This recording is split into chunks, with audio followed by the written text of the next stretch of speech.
Gujarat university પાસે એબીવીપીનું વિરોધ પ્રદર્શન। સાયબર ફ્રોડમાં પકડાયેલ ભાવનગરના એનએસયુઆઈ પ્રમુખ મુદ્દે વિરોધ કરવામાં આવ્યો। અર્શમાન બલોચ સાયબર ગઠિયાઓને આપતો ભારતના બેંક એકાઉન્ટ નંબર। ભાવનગરના એનએસયુઆઈ પ્રમુખે 11 બેંક એકાઉન્ટ નંબર આપ્યાનો ખુલાસો થયો છે। બેંક એકાઉન્ટમાં આવેલ રકમના 25% કમિશન પેટે મેળવતો હોવાનું સામે આવ્યું છે। આરોપી સામે કડક કાર્યવાહીની માંગ સાથે વિરોધ પ્રદર્શન કરવામાં આવ્યું છે। એબીવીપીએ પુતળા દહનનો પ્રયાસ કરતા પોલીસ સાથે ઘર્ષણ થયું। દેખાવ કરતા એબીવીપીના કાર્યકરોની પોલીસે કરી છે અટકાયત।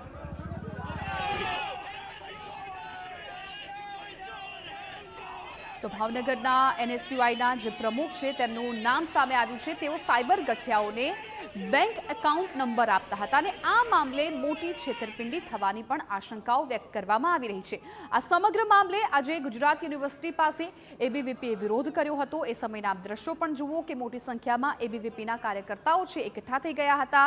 તેમના દ્વારા વિરોધ કરવામાં આવ્યો હતો, પરંતુ તાત્કાલિક ત્યાં પોલીસ પણ પહોંચી ગઈ હતી અને પોલીસે પણ આ તમામ લોકોને અટકાવવાનો પ્રયત્ન કર્યો હતો।